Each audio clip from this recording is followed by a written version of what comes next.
Oliver Twist Chapter 44. The time arrives for Nancy to redeem her pledge to Rose Maylie. She fails. Adept as she was in all the arts of cunning and dissimulation, the girl Nancy could not wholly conceal the effect which the knowledge of the step she had taken wrought upon her mind.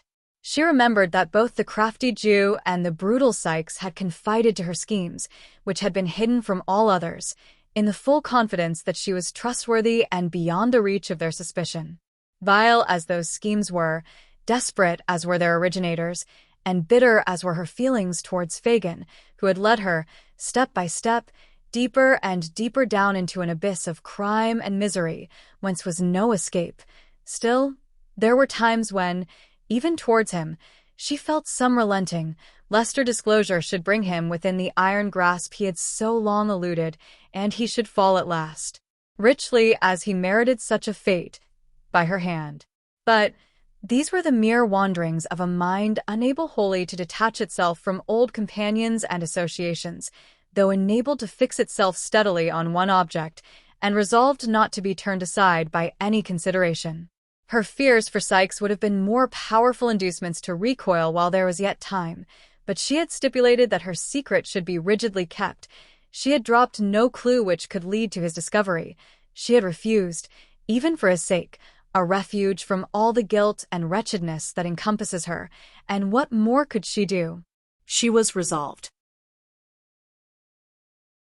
Though all her mental struggles terminated in this conclusion, they forced themselves upon her, again and again, and left their traces too.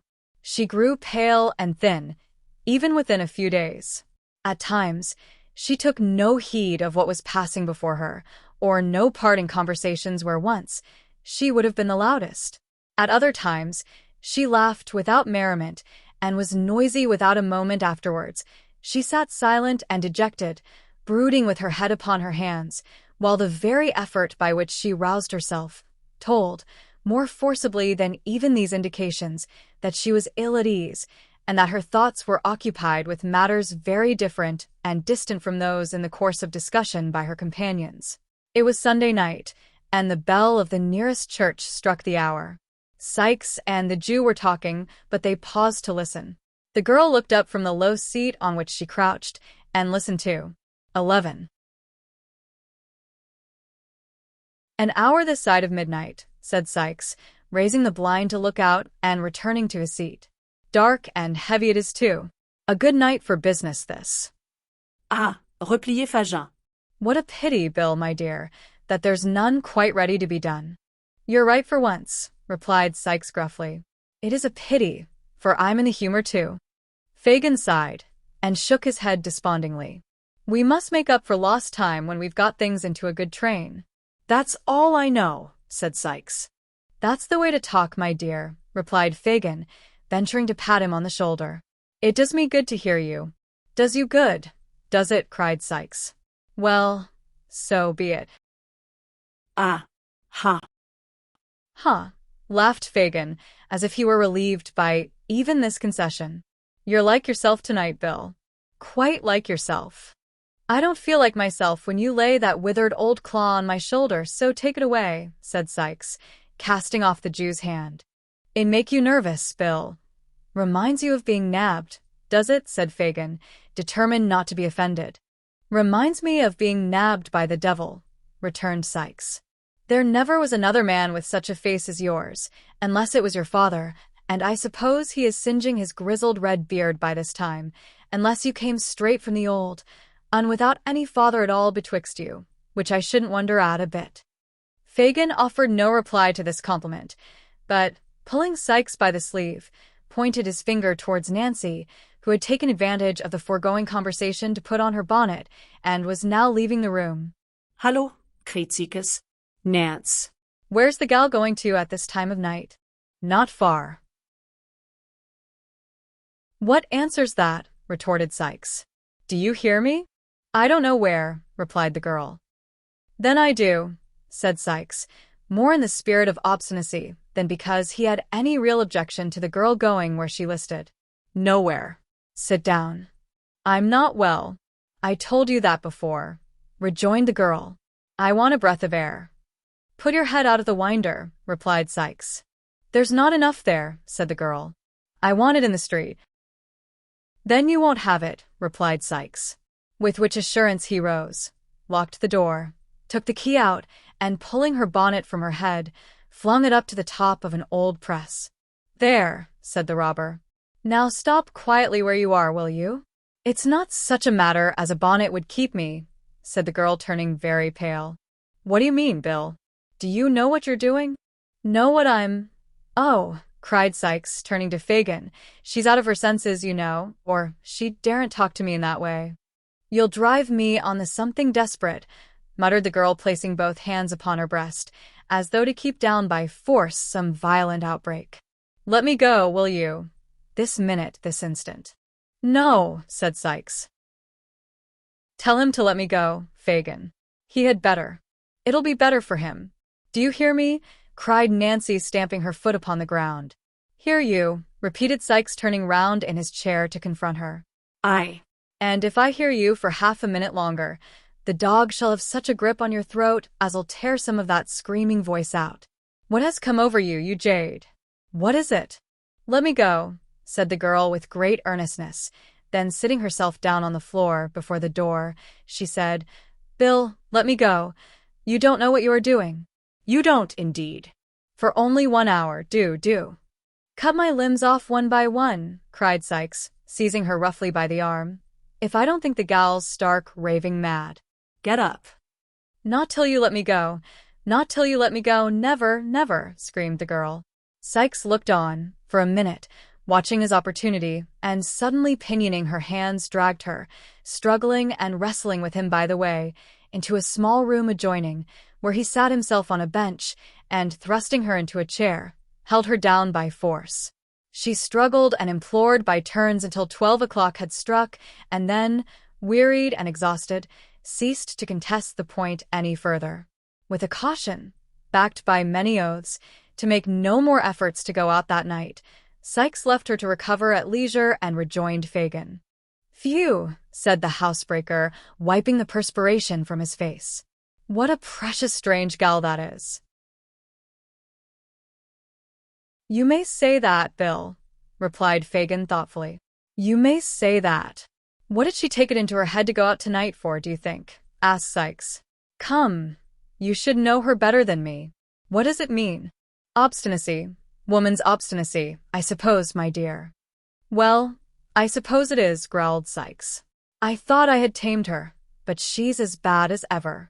Worse, said Fagin thoughtfully. I never knew her like this, for such a little cause. Nor I, said Sykes.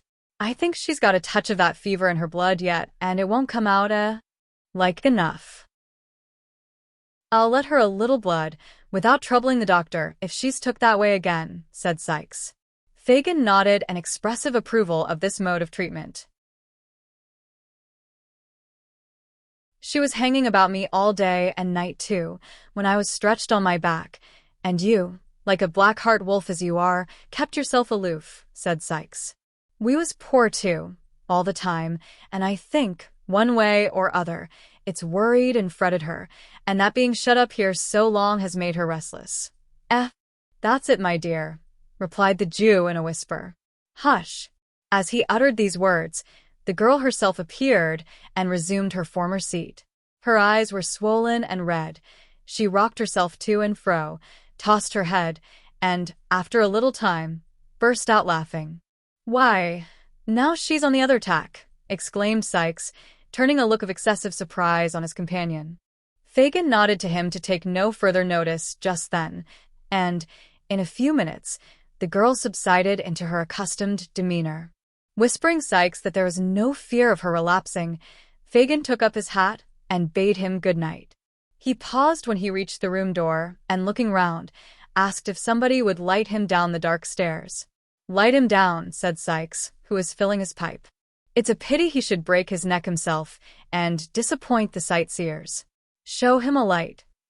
Nancy followed the old man downstairs, with a candle. When they reached the passage, he laid his finger on his lip, and drawing close to the girl, said in a whisper, What is it, Nancy dear? What do you mean? Replied the girl, in the same tone.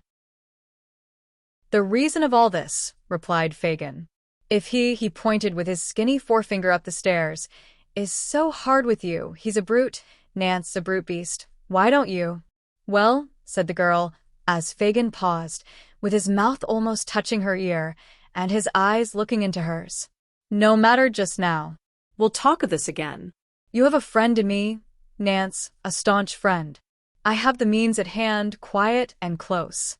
If you want revenge on those that treat you like a dog, worse than his dog, for he humors him sometimes, come to me. I say, come to me. He is the mere hound of a day, but you know me of old, Nance. I know you well, replied the girl, without manifesting the least emotion. Good night. She shrank back, as Fagin offered to lay his hand on hers, but said good night again, in a steady voice, and, answering his parting look with a nod of intelligence, closed the door between them. Fagin walked towards his home, intent upon the thoughts that were working within his brain. He had conceived the idea, not from what had just passed though that had tended to confirm him, but slowly and by degrees, that Nancy, wearied of the housebreaker's brutality, had conceived an attachment for some new friend.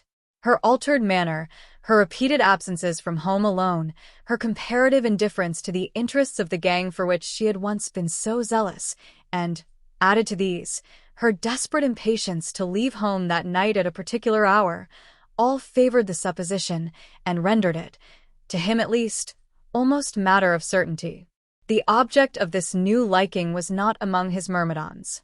He would be a valuable acquisition with such an assistant as Nancy, and must, thus Fagin argued, be secured without delay. There was another and a darker object to be gained. Sykes knew too much, and his ruffian taunts had not galled Fagin the less, because the wounds were hidden. The girl must know, well, that if she shook him off, she could never be safe from his fury, and that it would be surely wreaked, to the maiming of limbs, or perhaps the loss of life, on the object of her more recent fancy. With a little persuasion, thought Fagin, what more likely than that she would consent to poison him? Women have done such things, and worse, to secure the same object before now. There would be the dangerous villain, the man I hate, gone. Another secured in his place, and my influence over the girl, with a knowledge of this crime to back it, unlimited. These things passed through the mind of Fagin during the short time he sat alone, in the housebreaker's room, and with them uppermost in his thoughts, he had taken the opportunity afterwards afforded him of sounding the girl in the broken hints he threw out at parting. There was no expression of surprise, no assumption of an inability to understand his meaning. The girl clearly comprehended it. Her glance at parting showed that. But perhaps she would recoil from a plot to take the life of Sykes, and that was one of the chief ends to be attained. How, thought Fagin, as he crept homeward, can I increase my influence with her? What new power can I acquire? Such brains are fertile in expedients. If, without extracting a confession from herself, he laid a watch, discovered the object of her altered regard, and threatened to reveal the whole history to Sykes, of whom she stood in no common fear, unless she entered into his designs, could he not secure her compliance? I can, said Fagin, almost aloud. She durst not refuse me then. Not for her life. Not for her life. I have it all. The means are ready, and shall be set to work. I shall have you yet. He cast back a dark look and a threatening motion of the hand towards the spot where he had left the bolder villain, and went on his way, busying his bony hands in the folds of his tattered garment, which he wrenched tightly in his grasp, as though there were a hated enemy crushed with every motion of his fingers.